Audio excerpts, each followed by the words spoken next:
जय जिनेंद्र बंधुओं, आपका स्वागत है हमारे चैनल जैन मोटिवेशन में। उस समय हम 2014 में कोटा में थे, तब हमें पता चला। उस समय हमारी स्थिति बहुत ज़्यादा बिगड़ गई थी और बहुत ऐसा लग रहा था शायद मैं बच पाऊंगा कि नहीं बच पाऊंगा। समाचार हमने प्रेषित किया कि आचार्य भगवान को कहें कि मेरी स्थिति ठीक नहीं है, मुझे बुला लें और जो आप भगवती आराधना पढ़ रहे हैं वो मेरी ऊपर आप प्रैक्टिकल करें, मेरे को सल्लेख न दे के समाधि मरण दें। तब आचार्य श्री ने कहा धैर्य सागर को कहना विकल्प ना करें, जिस दिन दीक्षा होती है साधु की उसी दिन से सल्लेखना शुरू हो जाती है। ये बात जब मैंने भगवती आराधना में पढ़ा कि भक्ति सल्लेखना के 3 भेद बतलाए, भक्त प्रत्याख्यान, इंगनी मरण और प्रायोगमन। तो भक्त प्रत्याख्यान आज पंचम काल में होता है। भक्त प्रत्याख्यान के 2 भेद बतलाए हैं, आभ्यंतर और बाह्य रूप से। तो आभ्यंतर जो सल्लेखना है भक्त प्रत्याख्यान की, वो आचार्य श्री ने इंगित किया कि जिस दिन साधु की दीक्षा होती है उस दिन से उसकी सल्लेखना शुरू होती है। ये गुरुदेव के जीवन में हमने पल पल पर देखा है।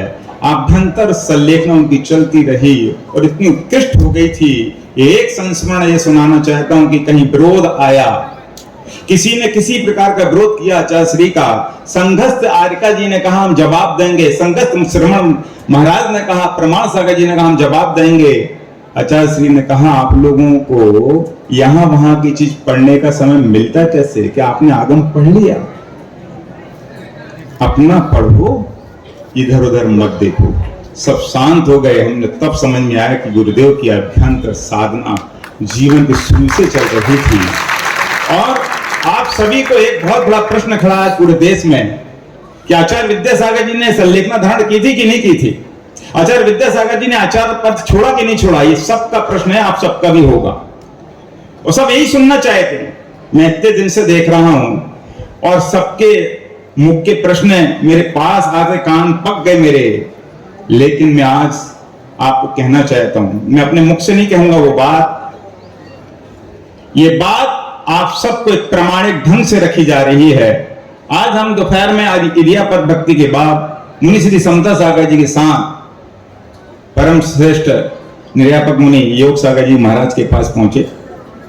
निवेदन किया कि महाराज, हमने निवेदन किया महाराज 9 फरवरी के दिन दोपहर में जो कुछ बात हुई थी आचार्य श्री के सामने, आचार्य श्री ने आपसे कहा था, मैं परम पूज्य पूज सागर जी महाराज, परम पूज्य निस्सीम सागर जी महाराज, हम तीनों खड़े थे पीछे आपके। आचार्य श्री ने जो कुछ कहा वो आप अच्छे ढंग से रखिए ना, सबका समाधान हो जाएगा। तब मुनि श्री योग सागर महाराज ने मुझसे कितनी अच्छी बात कही कि मैं आज सबका समाधान कर दूंगा, क्योंकि मैंने उसी दिन शाम को आकर के वो सब कुछ लिख लिया था अपनी डायरी में। डायरी दिखाई महाराज ने, देख के महाराज जी ने सुनकर के, ये तो बहुत बड़ी बात होगी। समता सागर महाराज बोले महाराज आज आप तो इसका पूरा वाचन करना। तब योग सागर महाराज बोले पूरा एक एक खुलासा कर दूंगा मैं। आचार्य श्री ने कितनी बड़ी बातें की हैं, कितनी अच्छी, बिल्कुल साफ साफ। और आचार्य श्री ने ऐसा क्यों किया? सबके मन में प्रश्न आता है, आचार्य श्री ने घोषणा क्यों नहीं की? क्यों नहीं? कितने बड़े आचार्य थे, आगम को जानने वाले थे और कितनी अच्छी अच्छी बातें करते थे, हम लोग को सब कुछ सिखाई हैं, तो फिर वो ऐसा क्यों कर गए? तो मैं आपको बताना चाहता हूं, आचार्य श्री ने जीवन भर के लिए एक नियम ले रखा था, अनियत विहारी। वो अनियत विहारी थे और अंतिम समय तक अनियत विहारी रहे। नहीं बताया उन्होंने अंतिम यात्रा का विहार कि मैं कब करने वाला हूं, कैसे करने वाला हूं, उन्होंने नहीं बताया। और हम लोग तो अंतिम समय तक रात्रि के 12 बजे तक मुनि श्री योग सागर महाराज से हमने कहा महाराज श्री ऐसी स्थिति है। अरे अरे बिल्कुल नहीं, तुम घबराओ नहीं धैर्य सागर, बिल्कुल ठीक हो जाएंगे। बिल्कुल, वो तो ऐसा होता है आचार्य श्री हर बार होता, 4 बार ऐसा हो गया, तुम चिंता मत करो, ठीक हो जाएंगे। हम लोग सबको यही विश्वास था कि ठीक हो जाएंगे, लेकिन अनियत विहारी कुछ और ही निर्णय कर रखा था। उनकी सल्लेखना चल रही थी, हम सबको नहीं मालूम था। परम पूज्य मुनि श्री चंद्र प्रभ सागर महाराज जी ने मुझको बताया, धैर्य सागर 20 जनवरी की बात है, ध्यान से सुनना सभी लोग, संलेखना चल रही थी गुरुजी की, और जिसको भी विश्वास ना हो 5 जनवरी का प्रवचन निकाल के देख लेना यूट्यूब पर। उन सारे संकेत दे दिए थे, क्योंकि उनको आभास हो चुका था अपना कि अब शायद मेरा अंतिम समय है। तब उनके कंठ से कैसे रूंधे रूंधे शब्द निकले हैं, आप सुनिए। सबका शंका समाधान हो जाएगा। 20 जनवरी को गुरुजी ने चंद्रप्रभ सागर जी को कहा। जब चंद्रप्रभ सागर जी शाम को उनके कक्ष में पहुंचे, महाराज जी का एक आहार एक उपवास चलता है, तो महाराज श्री को नहीं मालूम था कि मुझे नहीं करना चाहिए, तो एक आहार एक उपवास चल रहा है। जैसे ही वहां पहुंचे, उन्होंने हाथ लगाया वैयावृत्ति के लिए, तो आचार्य ने मना कर दिया, नहीं आप मत करिए।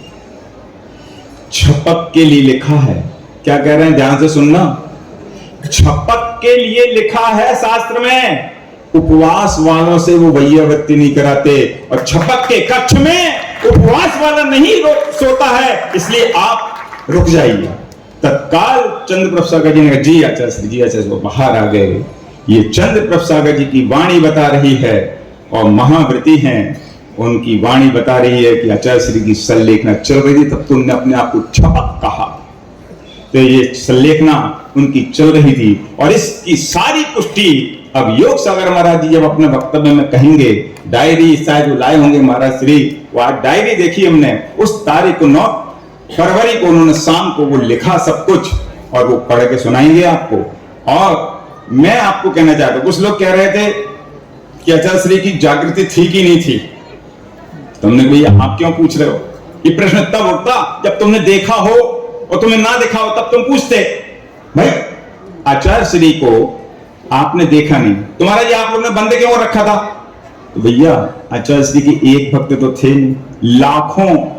यहां मैंने जिस दिन 4 तारीख से हमने देखना शुरू किया, गुरु जी को हमने देखा 4 तारीख को शाम को रोज 4 बजे दर्शन देने आते थे। यहां कम से कम 5-7 हजार भीड़, ओहो कितनी भीड़, बच्चे महिला पुरुष सुबह से बैठे रहते थे, उनकी प्यास, दर्शन की प्यास। और जब जैसे दरवाजा खुलता था, और जब वो चिल्लाते थे नमोस्तु आचार्य श्री, नमोस्तु आचार्य श्री के कान, चूंकि उनको तकलीफ थी, उनको आपको सबको पता है पीलिया हो गया था, सबने देखा है, वो तो कोई छिपा हुआ नहीं। पीलिया ऐसा बढ़ गया था तो उनके सिर में दर्द होने की वजह से वो बता नहीं सकते थे, पर उस आवाज सुनने से वो उनका ठनकता था, इसलिए दरवाजा हम लोग बंद रखते थे कि उनको आवाज नहीं सुननी। अगर पता चल जाता, घोषणा अगर हो जाती, तो हम बता रहे हैं यहाँ स्थिति खराब हो जाती, आचार्य श्री की समाधि शायद उस हिसाब से नहीं हो पाती। इसलिए तो मैं आपको जागृति, अंतिम समय तक की जागृति देखिए कि 17 तारीख की बात है, हम लोगों ने खूब निवेदन किया हार के उठाने के लिए। आचार्य श्री ने जब पूज्य मुनि श्री योग सागर महाराज ने कहा, आचार्य महाराज हम सबकी भावना है, 2 दिन हो गए आपने जल नहीं लिया, और जल तो ले लीजिए। सभी ने खूब निवेदन किया, तो आचार्य श्री बोले शांति रखो, ये बोला।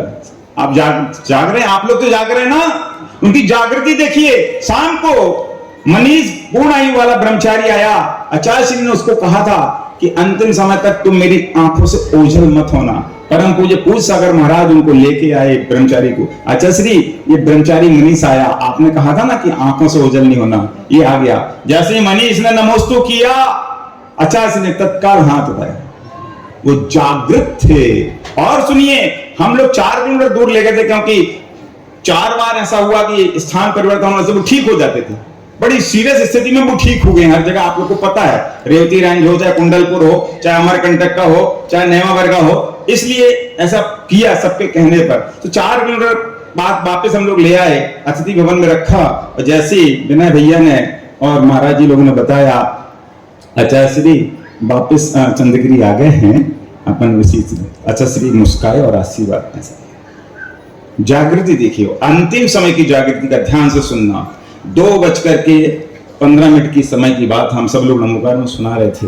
मुनि श्री निर्यापक श्रवण समता सागर महाराज जी ने आचार्य महाराज को कहा, आचार्य श्री आप जागृत है ना, इस संकेत दीजिए, कुछ संकेत दीजिए उंगली हिला करके। तो आचार्य श्री का ऐसा हाथ हिला।